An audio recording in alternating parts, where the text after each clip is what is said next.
muita felicidade de poder estar nessa manhã, comungando com os irmãos a fim de adorar o Senhor. Quero convidar você que trouxe a sua palavra, sua Bíblia, a abrir comigo no livro do Êxodo capítulo de número 27, versículo de número 16.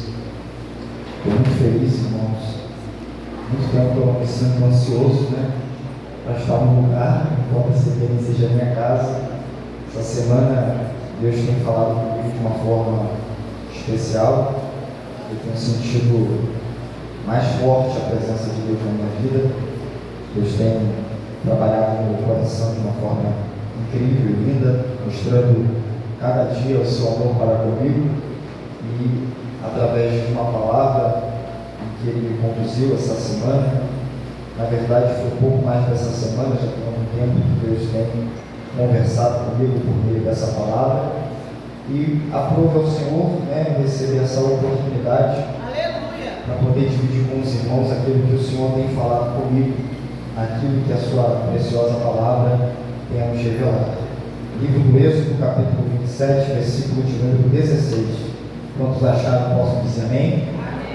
Diz assim a palavra do Senhor: e à porta do pátio haverá uma coberta de 20 côvados de pano azul, púrpura, carmesim e linho fino, torcido. Repita comigo: linho azul, púrpura, carmesim e linho fino. Amém. De obra de bordador. As suas colunas 4, repita comigo: as suas colunas 4, e as suas bases 4. Todas as colunas do pátio ao redor serão cingidas de faixas de prata, e os seus cochetes serão de prata, mas as suas bases de cobre. E o comprimento do pátio será de 100 côvados, e a largura de cada banda de 50, e a altura de 5 côvados de linho fino torcido, mas as suas bases serão de cobre. No tocante a todos os utensílios do tabernáculo, em todo o seu serviço, até todos os seus pregos, e todos os seus pregos do pátio serão de cobre. Amém? Você pode se assentar nesse momento. Quero pedir um pouco da sua atenção. Prometo que não serei extensivo nas minhas palavras, mas falarei apenas aquilo que o Senhor tem me dado nesta manhã, para nossa edificação, para nossa comunhão. Meus amados e queridos irmãos, nessa oportunidade ímpar e singular que o Senhor nos concede, de poder fazer a exposição dessa palavra que é preciosa, que é viva, que é eficaz e que é mais penetrante do que qualquer espada alguma de dois gumes, pois é bem verdade que ela penetra na divisão da nossa alma com o nosso espírito, entre o nosso rim e a nossa medula, e ela é apta também para discernir as intenções do coração dos homens. Essa palavra que lemos hoje no capítulo de número 27, versículo 16 a 19, do capítulo 27 do livro do Êxodo, ela nos fala concernente a uma ordenança essa que Deus deu ao seu servo Moisés. E esta ordenança que Deus deu ao seu servo Moisés foi para que ele fizesse uma cerca que envolvesse o tabernáculo. O tabernáculo, para aqueles que não sabem, era a casa de Deus, era a morada que Deus havia feito entre os filhos de Israel. Mas para que nós possamos melhor compreender esse texto e aquilo que Deus tem a falar particularmente com cada um de nós, eu peço um pouco da sua atenção e também da sua paciência, para que nós possamos navegar por meio da palavra de Deus e daquilo que Deus tem a falar particularmente com cada um de nós. A Bíblia vai nos dizer que quando o Senhor levantou Moisés e libertou o povo do Egito, que já estava por um período de 430 anos sofrendo na mão de Faraó, sendo afligidos e obrigados a trabalhar na construção de cidades como Pitom e Manassés, amassando barros com capim para moldar os alicerces que fundavam aquelas cidades. A Bíblia diz que Deus vai levantar Moisés, vai dar a ele poder e autoridade para libertar o povo da terra do Egito. Mas quando Deus chama Moisés, Deus havia feito uma promessa. Moisés tem um encontro com o Senhor no Monte Sinai, e naquele monte o Senhor diz: eu vou te usar para libertar aquele povo, e como prova de que eu sou na sua vida, você não só vai libertar aquele povo, Mas assim como você teve um encontro comigo aqui no Sinai, aquele povo também vai ter um encontro comigo aqui no Sinai. Moisés se levanta, volta para o Egito, liberta o povo e conduz o povo através do mar vermelho que havia aberto. A jornada de peregrinação do povo de Israel, do Egito até o Monte Sinai, foi uma jornada um tanto quanto longa, de aproximadamente 3 meses. E no período desses 3 meses, o povo de Israel peregrinou por um lugar que não era fácil de peregrinar. Porque uma coisa é a gente andar dentro de uma cidade. E andar dentro de uma cidade é fácil porque ali dentro você vai encontrar tudo que você precisa. Se você precisa de roupa, ali na cidade você vai encontrar algum mercado que você consiga comprar. Se você precisa de comida, ali naquela cidade você vai encontrar comida em algum mercado que você possa comprar. Só que Deus está conduzindo Israel por um caminho que ninguém consegue peregrinar sozinho, por um caminho que qualquer povo que passasse por ele, ainda mais em um período longo de 3 meses de peregrinação até o Monte Sinai, era um período que qualquer um morreria, mas qualquer um morreria que não tivesse com Deus, porque aqueles que estão com Deus, ainda que passem pelo deserto, não morrem, amém? Aqueles que estão com Deus, ainda que passem por um lugar de servidão, não morrem, amém? Aqueles que estão com Deus, ainda que passem por um lugar onde não se planta, onde não se cresce, onde não tem mercado, não tem problema. Por quê? Porque pode não ter nada que o homem necessite, mas tem Deus que provê tudo que o homem precisa. E a Bíblia vai dizer que Deus vai levar esse povo pelo deserto. Só que o deserto é um lugar que além de não ter nada para oferecer, o deserto é um lugar que é 8 ou é 80. Por que, Charles? Porque no deserto, durante o dia, chega alguns pontos que chega a beirar 60 graus. O calor do deserto é insuportável. Qualquer pessoa morreria ali no deserto de insolação. E quando o seu calor durante o dia é insuportável, meus irmãos, durante a noite não tem como também suportar. Porque durante a noite a Bíblia vai dizer, a história vai dizer, que chega em alguns pontos até mesmo menos 4 graus negativos. Então o frio é congelante durante a noite. Então o problema não era apenas com comer, ou beber ou vestir. O problema também era como sobreviver àquele calor escaldante, como sobreviver àquele frio durante a noite. Mas o problema não tem problema quando nós estamos com Deus, porque a Bíblia vai dizer que Deus vai manifestar sobre o seu povo uma nuvem, e esta nuvem vai transformar aquele deserto em uma CBN com ar-condicionado ligado. A Bíblia vai dizer que aquela nuvem vai fazer com que aquele deserto, que qualquer um morreria de insolação, a gente lembra como era estar na CBN quando não tinha ar-condicionado. Tinha gente que ia lá para a porta, tinha gente que passava mal, alguns eram levados para outro porque o calor aqui era insuportável. Mas parece que eu vejo Deus transformando aquele deserto na CBN depois do ar-condicionado. A nuvem pairava sobre o povo e protegia o povo de todo o calor. Mas quando chegava a noite, a temperatura caía, o frio era congelante, irmãos, mas o povo estava guardado pelo Todo-Poderoso, porque aquela nuvem que protegia durante o frio e no calor do deserto, ela se transformava em uma coluna de fogo que aquecia o povo de Israel. E olha que lindo, aquela nuvem não apenas, aquela coluna de fogo, ela não apenas aquecia o povo no frio do deserto à noite, como também ela ia andando adiante do povo. E naquele deserto havia algumas serpentes peçonhentas. Essas serpentes peçonhentas, elas se ocultavam debaixo da areia, e quando o homem passava perto delas, elas saíam debaixo da areia e picavam os homens, e o veneno daquela serpente era tão poderoso que coagulava o sangue do homem picado, e o sangue daquela pessoa virava uma gelatina. E como que uma gelatina vai percorrer pelas veias do nosso corpo? Não tem como. Em aproximadamente 40 minutos a 1 hora, aquele homem morria pela picada daquela serpente. Naquele deserto também havia alguns escorpiões pretos e brancos, que tinha uma pessoa tão venenosa que apenas em 30 minutos depois de ser picada era suficiente para matar o homem. Mas não havia problema, por quê? Porque quando a nuvem ia andando na frente, Deus ia matando serpentes e Deus ia queimando escorpiões. Isso foi tão maravilhoso. E quando Moisés olhou para esse cuidado de Deus, ele foi inspirado a escrever o Salmos 91, dizendo: Senhor, aquele que habita no esconderijo do Altíssimo, na sombra do Onipotente, descansará. Direi o Senhor, ele é meu Deus, o meu refúgio, a minha fortaleza, e nele eu confio. Por quê? Porque ele me livra do laço do passarinheiro, da peste perniciosa, ele me cobre com a sua pena, e debaixo das suas asas eu estou seguro. A sua verdade é escolhido hotel. Aí ele diz: eu não temeria esse plano noturno, nem seta de vento, nem de ambiente da escuridão, nem com vontade, que a sua é meu dia, meu pai não é meu lado, mexe com a minha direita, mas não serei atendido, porque o Senhor é durante o dia a nuvem, e durante a noite, fogo para nos proteger. 3 meses depois, conduzidos pelo deserto, eles chegam até o Sinai. E quando eles chegam até o Sinai, o povo acampa ao redor do Sinai enquanto Moisés sobe no monte.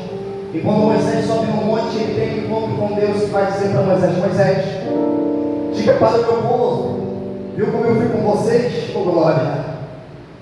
Oh aleluia! Aleluia! Moisés, diga ao meu povo, viu como eu fui com vocês? Como eu vos levei da mão de Faraó?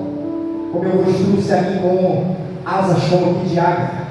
E será que se meu povo atentamente ouvir a minha voz e guardar os meus mandamentos, diga para ele que eles serão a minha propriedade peculiar, o meu povo sacerdócio e a minha nação santa? Moisés desce do monte e diz para o povo todas as palavras que o Senhor havia lhe dito. O povo olha para Moisés e diz: Moisés, diga para o Senhor que tudo que ele tem dito na sua palavra nós vamos cumprir, porque nós gostamos de ser cuidados, nós gostamos de ser protegidos. Moisés torna a subir no monte e diz para o Senhor as palavras do povo. E o Senhor diz para Moisés: Moisés, você vai descer para o meu povo e vai comunicar para eles todas as minhas leis, todos os meus mandamentos, tudo que eu tenho ordenado para eles. E diga para eles se eles vão aceitar tudo que eu tenho exigido, tudo que eu tenho cobrado, tudo que eu tenho determinado. Moisés desce no monte com as palavras do Senhor anotadas e começa a comunicar para o povo, e começa a dizer para o povo os mandamentos, as ordenanças, as leis. O povo ouve aquela palavra de Moisés: nós gostamos da palavra que Deus tem nos dito, é justo, é santo, nós queremos cumprir essa palavra. Moisés diz: mas não é tão fácil assim. Naquela madrugada Moisés se levantou de manhã bem cedo, levantou um altar com 12 fundamentos de pedra, cada fundamento de pedra representando assim as 12 tribos de Israel, a tribo de Rubem, Simeão, Levi, Judá, Issacar, Zebulão, Dan, Naphtali, Gad, Aser, Efraim, Manassés. E sobre aquelas 12 pedras ele levantou os jovens príncipes das províncias para oferecer um sacrifício de oferta pacífica ao Senhor de bezerros. Os jovens príncipes das províncias sacrificaram os bezerros, tomaram o sangue daqueles bezerros e dividiram em 2 partes. A primeira parte eles lançam sobre o altar, a segunda parte eles reservam sobre bacias. E quando eles reservam sobre bacias, a Bíblia vai dizer que Moisés vai pegar a lei do Senhor, a ordenança, os mandamentos, tudo que Deus havia dito na sua palavra, e vai tornar a lei mais uma vez diante dos filhos de Israel. O povo vai ouvir novamente, vai dizer: Moisés, torne a dizer ao Senhor que tudo que ele tem dito na sua palavra nós iremos cumprir. A Bíblia vai dizer que Moisés pega então aquele sangue, o sangue dos bezerros, e ele vai lançar sobre os filhos de Israel. E você me pergunta, Charles, por que Moisés vai lançar aquele sangue sobre os filhos de Israel? Porque naquele momento, porque naquele exato momento, os filhos de Israel estavam fazendo uma aliança com o Senhor. Os filhos de Israel estavam estabelecendo uma aliança entre Deus e o povo para com o seu Deus. Aquela aliança visava obediência e cuidado da parte de Deus, obediência e provisão da parte de Deus, obediência e Deus manifestando o seu poder na vida do seu povo. Mas Deus não deixou de estabelecer um símbolo naquela aliança. E qual foi o símbolo daquela aliança? O símbolo daquela aliança não foi um anel, que nós muitas das vezes, quando estamos para casar, damos um anel, damos um símbolo para aquela pessoa de fidelidade, damos um símbolo para aquela pessoa que seremos fiel àquele compromisso. Não, também não foi dracma de ouro ou de prata ou pedras preciosas, mas o símbolo da aliança, da fidelidade, foi estabelecido entre Deus e o povo por meio do sangue. Charles, por que foi estabelecido? Foi por meio do sangue. De tal forma, de tal maneira também somos nós. Nós temos uma aliança com Deus, nós temos um pacto com o Senhor, mas esta aliança não é feita com anel no dedo, esta aliança não é feita com ouro, com prata, mas com o precioso sangue de Jesus, que como um cordeiro imaculado desceu aqui na terra e se ofereceu a si mesmo como sacrifício vivo sobre a nossa vida. Ei, querido, olha para a pessoa do seu lado, tem um pacto de sangue na vida dela, mas não é um pacto feito com sangue de bezerro, não é um pacto feito com sangue de prata, não é um pacto feito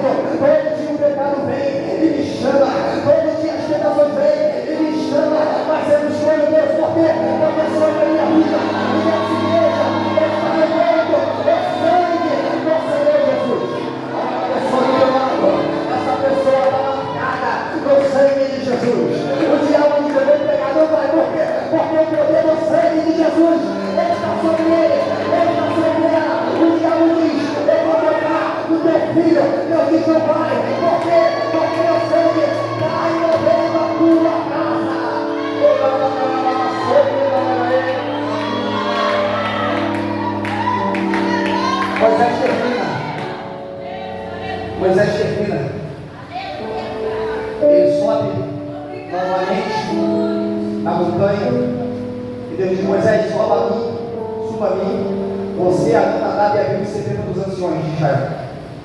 Mas apenas você vai entrar na minha presença. Moisés sobe. Quando ele chega lá, Deus diz: Moisés, você não vai entrar na minha presença dessa vez e vai sair com facilidade. Você vai entrar na minha presença dessa vez, mas você vai demorar 40 dias. Moisés diz: Deus, deixa eu preparar o povo. Moisés já chega aos anciões que estavam com ele até a metade do monte e diz: olha, fiquem aqui, Arão está com vocês, o que vocês precisar, vão até Arão, porque eu vou ter que subir ao Senhor. Moisés sobe no monte, a nuvem envolve ele, Deus translada Moisés, e Moisés não fica um dia, 2 dias, mais 40 dias no monte. Charles, o que Moisés estava fazendo no monte durante 40 dias? Durante esses 40 dias, Moisés ia receber 2 coisas. Repita comigo: 2 coisas. A primeira coisa que Moisés ia receber eram as tábuas da lei, porque a lei que Deus tinha dado a Moisés primariamente era uma lei oral, a qual Moisés escreveu com a sua própria mão e comunicou ao povo. Mas dessa vez em que Moisés subiu e ficou 40 dias, Moisés ia receber as tábuas da lei, escrita não com o dedo de Moisés, mas com o próprio dedo de Deus. A segunda coisa que Moisés ia receber, irmão, isso aqui é lindo, eu preciso muito da sua atenção. Quando Moisés entra dentro do monte, além de receber as tábuas da lei, Deus vai levar Moisés em um lugar que eu quero ir. Deus vai levar Moisés em um lugar que eu quero morar um dia. Eu me arrepio todo o corpo de isso. Charles, aonde é que Deus vai levar Moisés nesses 40 dias?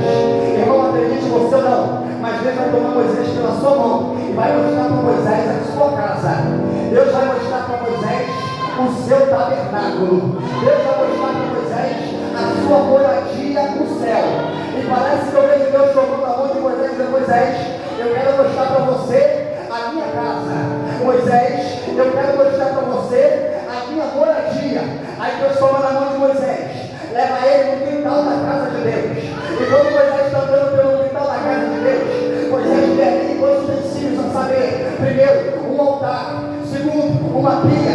Na frente da pia, Moisés vê a casa de Deus, uma grande tenda espiritual. Moisés olha para cá, a tenda, e diz: meu Deus, que tenda linda, que tenda maravilhosa, que tenda gloriosa, Senhor. Eu nunca vi uma tenda tão bonita na face da terra. Eu digo: Moisés, tu está achando que a tenda é bonita pelo lado de fora? É porque você não viu ainda a tenda pelo lado de dentro. Aí Deus pega na mão de Moisés, Deus pega na mão de Moisés e diz: Moisés, agora que tu passou pelo altar, agora que tu passou pela pia, você pode entrar dentro da minha casa. Aí entra dentro da casa de Deus, e o primeiro ponto está chamado lugar santo. E quando Moisés entra dentro do lugar santo, ele vê outros móveis, ele vê aqui a mesa dos pães da proposição, sobre a mesa, os pratos, mulheres, copos. Ele vê aqui também, aleluia, 12 pães representando as 12 tribos de Israel. Ele vê ali o altar do incenso, o candelabro com 7 pontas que iluminava o lugar santo.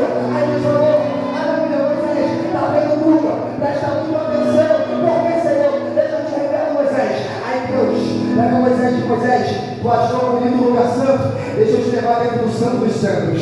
Aí a noite entrou dentro do Santo dos Santos, e dentro do Santo dos Santos, Moisés vê uma arca, movendo sobre elas, colando a sua tampa e dizendo: é aqui que eu habito, é aqui que eu moro, é aqui que eu estou. Obrigado, Pai. Aleluia. Mas Deus, por que é que você está me mostrando toda essa glória? Deus, por que é que você está mostrando essa casa tão maravilhosa? Aí Deus fala para Moisés: Moisés, porque embora essa casa seja maravilhosa, eu quero me mudar dela. E Senhor, para onde você quer ir? Eu quero ir para o deserto, habitar no meio do meu povo. Então, Moisés, está vendo tudo que você está vendo aqui no céu? Quando você descer para o meu povo, você vai fazer um tabernáculo igual àquele que você está vendo nos céus. Por que, Senhor? Porque eu vou deixar essa glória, vou deixar esse poder dado, vou deixar esse poder e vou descer para habitar no deserto. Mas Deus, tu vai deixar essa morada espiritual para habitar em uma casa feita de pelos de animal. Eu disse: vou. Mas por que, Senhor? Porque eu quero habitar no meio do meu povo. Moisés desce, Moisés levanta o tabernáculo, e o Deus que habitava no céu em glória começa a descer. Isso aqui é lindo, porque, aleluia, ele deixou o céu, ele deixou a glória.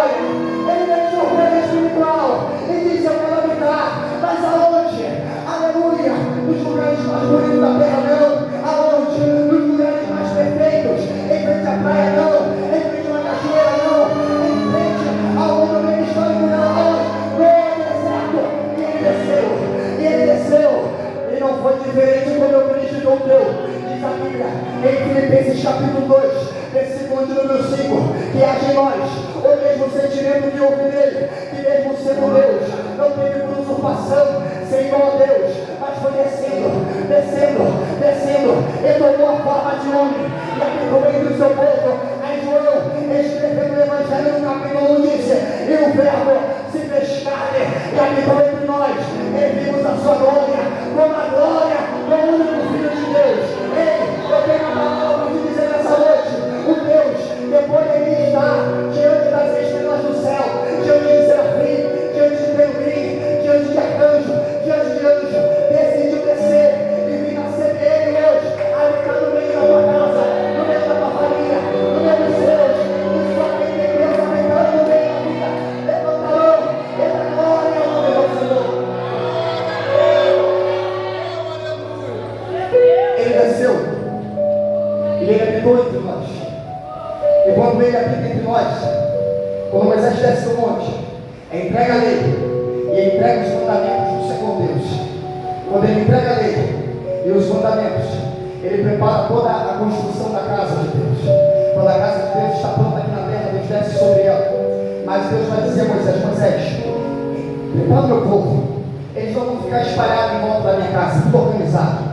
Quero 3 tribos na frente, 3 tribos à direita, 3 tribos à esquerda e 3 tribos atrás. E entre a minha casa e o meu povo, eu quero que você levante uma cerca. Repita comigo: uma cerca. Deus desceu do céu, habitou no meio do seu povo no deserto. Mas Deus está dizendo: Moisés, embora eu esteja no meio do meu povo, eu quero que entre mim e meu povo esteja levantado uma cerca. Por que levantar uma cerca?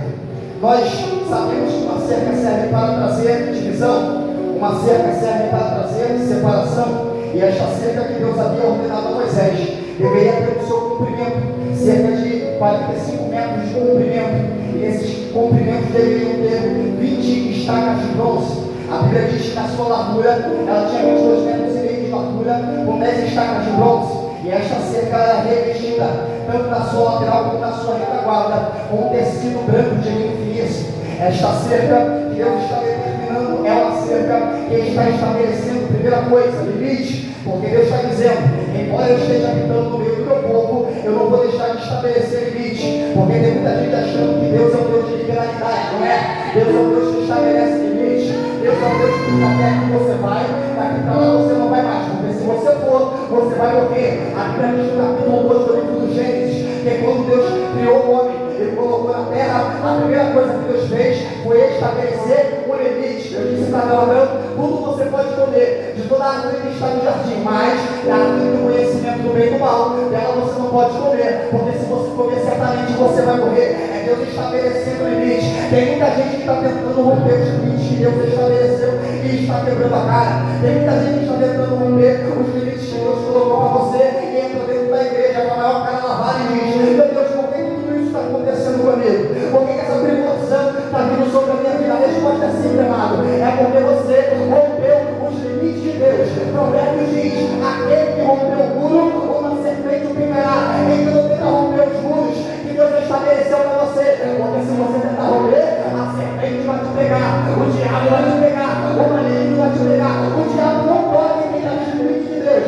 Por isso que a Bíblia diz que o anjo do Senhor acampa ao redor aqueles que o temem e o livra. Permaneça dentro do limite de Deus, que Deus te guarda. Permaneça dentro do limite de Deus, que Deus te protege. Permaneça dentro do limite de Deus, que Deus abençoa a sua casa, prospera a sua família, te levanta, salva seu marido, guarda a tua família. Mas sai do limite de Deus, que a Bíblia diz que Satanás está rodeando ao nosso redor, caçando quem possa tragar. O diabo só toca em quem rompe os limites de Deus. Aleluia, nessa noite, levanta a sua mão. Deus está dizendo para alguém: não saia do limite que eu te coloquei. Deus está dizendo para alguém: não rompe o limite que eu te coloquei. Se eu te coloquei aqui, permaneça. Não tenta sair, porque quem sai do limite é comido por peixe. Quem sai do limite a serpente pica. Quem sai do limite o diabo traga nessa noite. Mas eu vejo uma igreja aqui. Quem disse: Deus disse que até aqui, eu vou até aqui. Se Deus disse que até aqui, eu vou até aqui. Levanta a sua mão e dá um glória bem forte ao nome do Senhor. A Bíblia vai dizer que essa cerca, ela tinha um tecido feito de linho finíssimo. Repita comigo: linho finíssimo. Mais forte, linho finíssimo. Esse linho fino, ele ele representa o alto padrão de justiça de Deus. Quando Deus mandou Moisés levantar aquela cerca, Deus estava dizendo para Moisés: Moisés, o meu padrão de justiça é um padrão muito alto. O meu padrão de justiça é um padrão muito elevado. E o que isso quer dizer? Isso quer dizer que quando as tribos que estavam acampadas ao redor daquele tabernáculo, 3 na esquerda, 3 na direita, 3 atrás e 3 na frente, olhavam para aquele tecido branquíssimo de linho fino, eles estavam diariamente batendo de frente com a santidade de Deus e o seu alto padrão de justiça. Eles olhavam para aquela cerca e eles viam que pelo pecado que eles tinham, pelas obras que eles faziam, eles eram indignos de passar aquele limite, eram indignos de chegar até a casa de Deus. Aquela cerca mostrava para o povo que por meio das suas obras, eles jamais conseguiriam ter acesso a Deus, eles jamais conseguiriam chegar diante do seu Criador. Deus estava tão perto deles, mas ao mesmo tempo tão longe. Por quê? Porque embora Deus estivesse no meio, havia uma separação, havia uma cerca que separava a nação de Israel do Deus que estava no meio do seu povo. Então o povo olhava para a cerca e dizia: se nós tentarmos pular pela esquerda, a gente morre. Se nós tentarmos passar por trás, a gente também morre. Se a gente tentar entrar pela direita, a gente também morre. Quem olhava para aquela cerca não tinha esperança. Quem olhava para aquela cerca não tinha caminho para se chegar a Deus. Aquela cerca é o alto padrão de justiça de Deus. Irmão, se nós juntássemos todas as nossas obras, muitas das vezes nós batemos no peito e dizemos assim: nossa, eu sou uma pessoa boa, eu não roubo, não mato, não fumo, eu sou uma pessoa maravilhosa. Mas eu vou te dizer uma coisa: se você pegasse os seus atos de justiça e transformasse ele em banquinho para você tentar pular essa cerca, você não sairia do chão. Por quê? Porque o alto padrão de justiça de Deus, ele é grandioso, tão grandioso que a lei vai dizer que existem 613 preceitos dentro da Torá, e desses 613 preceitos, um deles determina o seguinte: maldito o homem que não cumprir qualquer um desses mandamentos. Em outra palavra, a Bíblia está dizendo que se um homem conseguir cumprir 612 preceitos, mas tropeçar no 613, ele se torna culpado de toda a escritura. Talvez você nunca roubou, mas se um dia você cometeu mentira, a Bíblia te encerra debaixo do pecado e você é tão miserável quanto aquele que já roubou. Talvez você nunca traiu a sua esposa, mas se um dia você olhou para sua mulher e no seu coração começou ela, a Bíblia te encerra debaixo do pecado. O padrão da cerca é muito alto, não tem como ultrapassar, não tem como chegar onde Deus está tão perto, mas ao mesmo tempo tão longe. Mas quando tudo parecia ter perdido a esperança, Deus vai dizer a Moisés: Moisés, volta-se para o lado oriental, para o nascente do sol. E o que eu faço, Senhor? Abra uma porta, abra uma porta, abra uma porta. Para quê, Senhor? Porque por trás o povo não entra, pela direita o povo não entra, pela esquerda o povo não entra, mas pela porta eu deixo eles entrar, pela porta eu deixo eles entrar. Sabe que porta é essa? Essa porta é o único caminho que dá acesso ao nosso Deus. Essa porta é a única passagem que nos conduz ao nosso Deus. Não tenta buscar outra porta, porque não tem. Não tenta buscar outro caminho, porque não tem como. Se você quer chegar a Deus, tem que passar pela porta. Ah, mas eu estou acampado atrás do tabernáculo, não tem problema, dá a volta e entra pela porta. Mas eu estou na direita, está mais perto, entra pela porta. Eu estou na esquerda, mais perto, entra pela porta. Independente da posição que você esteja, entra por essa porta. Mas presbítero, quem é essa porta? É esse caminho. Eu vou te dizer, capítulo 14 do Evangelho de João, Jesus estava se despedindo dos seus discípulos e eles estavam ficando muito entristecidos. Aí ele disse: não se turbe o vosso coração, credes em Deus, credes também em mim, porque na casa de meu pai há muita morada. E se não fosse assim, eu vou, não teria dito, vou preparar lugar. E se eu for e vos preparar lugar, eu virei outra vez e vos levarei para mim mesmo, para que aonde eu estiver, vós possais estar também, e vocês conhecereis o caminho e sabereis para onde vou. Aí Tomé se levantou e disse: Senhor, mas nós não sabemos bem para onde o Senhor vai, como podemos saber qual é o caminho? Aí Jesus bateu no peito e disse: Tomé, não se engane. Por quê? Porque eu sou o caminho, eu sou a verdade, eu sou a vida, e ninguém vai ao Pai senão por mim. É só por ele que dá para ter acesso a Deus, é só por ele que dá para ter acesso a Deus. A sociedade está dizendo aí: todos os caminhos levam a Deus. Verdade. Todos os caminhos levam a Deus. Esse já é. Você pode ir para Macumba, a Macumba vai te levar a Deus. Você pode ir para o Candomblé, o Candomblé vai te levar a Deus. Pode ir para o Budismo, o Budismo vai te levar a Deus. Pode ir para o Islamismo, o Islamismo vai te levar a Deus. Pode virar ateu, o ateu vai te levar a Deus. Pode virar agnóstico, o agnóstico vai te levar a Deus. Mas todos os caminhos levam a Deus. Mas só existe um caminho, que além de levar a Deus, te salva. Além de levar a Deus, te liberta. Além de levar a Deus, te dá comunhão com Ele. Eles vão chegar a Deus, mas para ser condenado. Você vai entrar pela porta hoje, vai chegar a Deus para ser justificado. Aquela porta, ela tinha uma cortina diferente. Aquela porta tinha uma cortina diferente, porque na lateral era de linho fino, na retaguarda era de linho fino. Mas a porta, a cor da cortina da porta era diferente. Naquela porta tinha 4 colunas. Quantas colunas? Quantas colunas? E naquela porta havia uma cortina de cor diferente. Ela não era só de linho fino, ela era de azul, tem azul.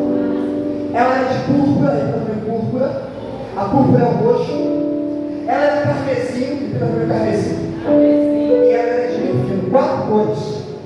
Essas 4 cores que havia naquela cortina, elas representam aquilo que Jesus se torna na vida de quem entra por Ele. Charles, eu não entendi. Quando você está sem Jesus, Deus olha para você e só vê pecado. Mas quando você aceita Jesus, que você passa pela porta, sem obras, não tem nada para merecer, mas passou pela porta, debaixo da cortina, Jesus vai se tornar azul, Jesus vai se tornar roxo, Jesus vai se tornar vermelho, e Jesus vai se tornar livre na sua vida. Pergunto, o que são essas cores?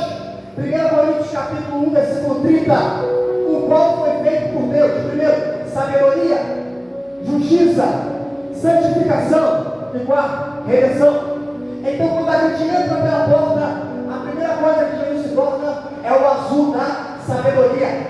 Entrou pela porta, Jesus se torna na nossa vida o azul da sabedoria. E por que o azul é da sabedoria? Porque a sabedoria que vem do céu, a sabedoria que não é uma sabedoria carnal, a sabedoria que não é uma sabedoria humana, mas é uma sabedoria que transcende todo entendimento. Capítulo 1 da carta de Paulo aos Coríntios, Paulo disse: porque Deus escolheu as coisas loucas desse mundo para confundir as sábias. Deus escolheu as coisas que não são para revelar as que são, para que nenhuma criatura se glorifique perante Ele. Porque Deus tornou a sabedoria desse mundo loucura, porque visto pela sabedoria desse mundo, o homem não conhecia Deus, mas aprove a Deus salvar os gentios pela loucura da pregação. Charles, eu não entendi. Quando você entra por Jesus, Jesus se torna a sabedoria na tua vida. Como assim? Eu não sei cantar, Charles. Entra por Jesus, e Jesus vai te ensinar a cantar. Charles, eu não sei pregar, isso é difícil, eu não tenho sabedoria. Entra pela porta de Jesus, vai te dar sabedoria, você vai pregar. Mas tem gente que tem formado em teologia, que fez faculdade, estudou, vai subir no altar e não vai manifestar aquilo que você, pela graça de Deus, recebeu na tua vida. Charles, isso é Deuteronômio, capítulo 4, no livro de Atos dos Apóstolos, diz a Bíblia que no capítulo 3, Pedro e João curaram o paralítico.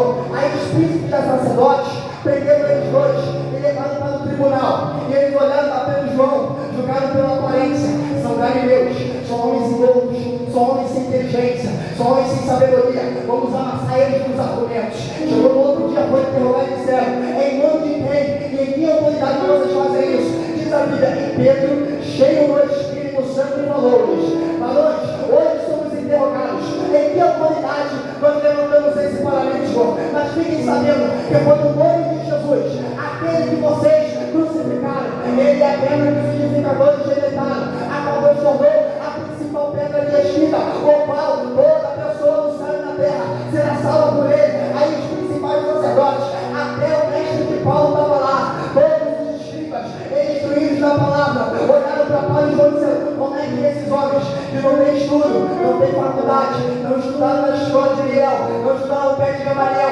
estão colocando a gente no bolso? Eu sei por quê? Porque Jesus estava com eles. Charles, eu não entendi, vou te explicar. Quando Jesus está na tua vida, Ele te capacita mais do que quem é estudado. Quando Ele está na tua vida, Ele te capacita mais do que quem tem faculdade. Charles, eu não posso, eu não consigo. Entra por Jesus, que Ele vai te dar sabedoria do céu. E você vai passar a conseguir. Ele está abrindo essa porta e Ele vai te capacitar. O Espírito Santo vai descer sobre a tua vida. E eu profetizo que no próximo culto você vai estar cantando, pregando, evangelizando, ganhando alma. Como não vai tão rápido, não vou ter rápido não. Foi Jesus que desceu sobre a minha vida. Ele me deu sabedoria.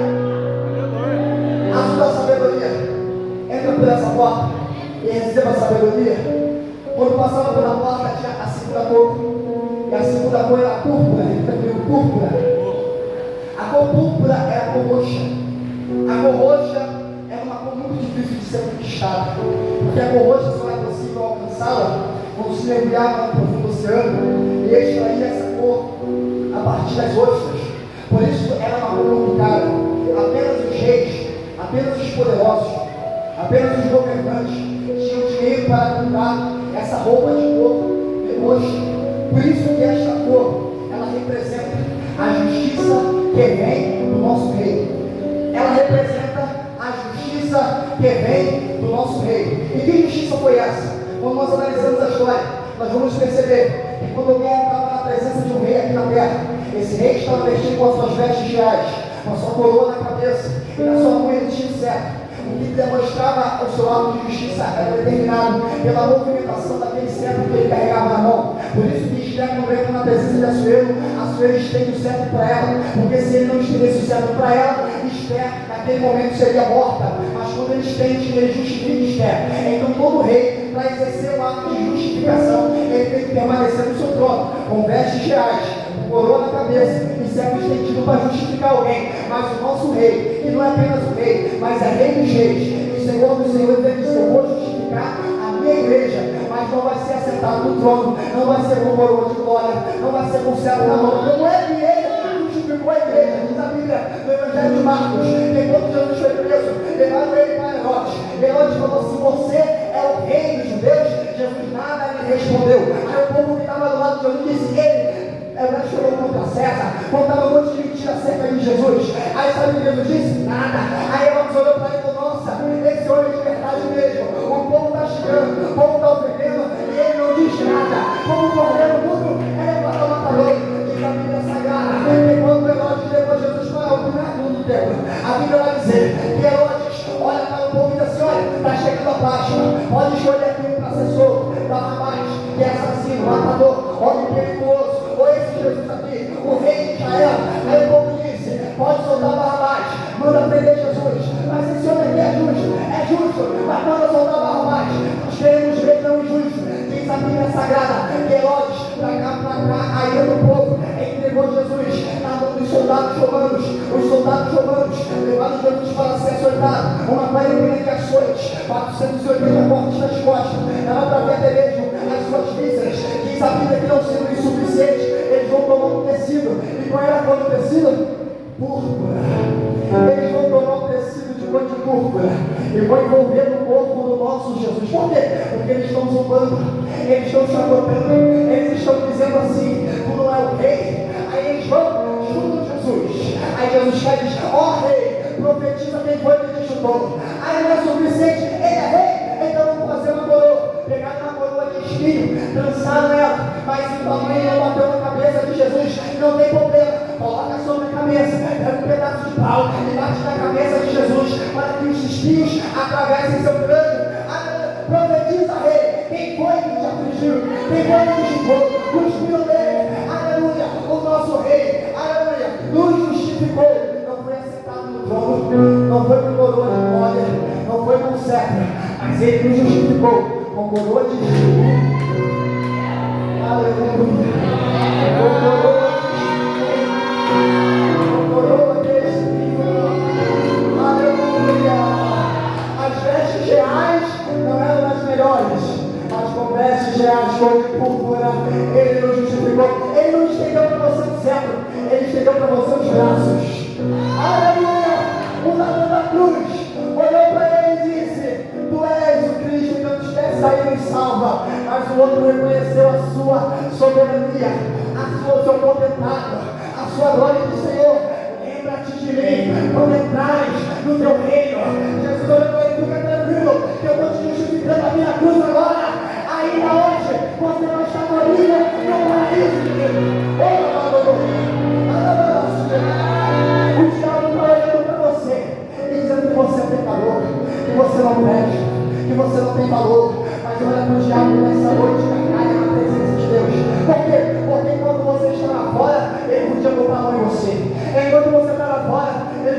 condenar, ele podia te apontar, mas quando tu passou pela porta chamada Jesus, ele se tornou sabedoria, justiça, santificação e redenção na tua vida. Aleluia, onde de pé nessa noite em nome de Jesus. Felizmente o tempo é curto e nós não poderemos permanecer, mas eu creio que a mensagem falou profundamente com os irmãos. Aleluia.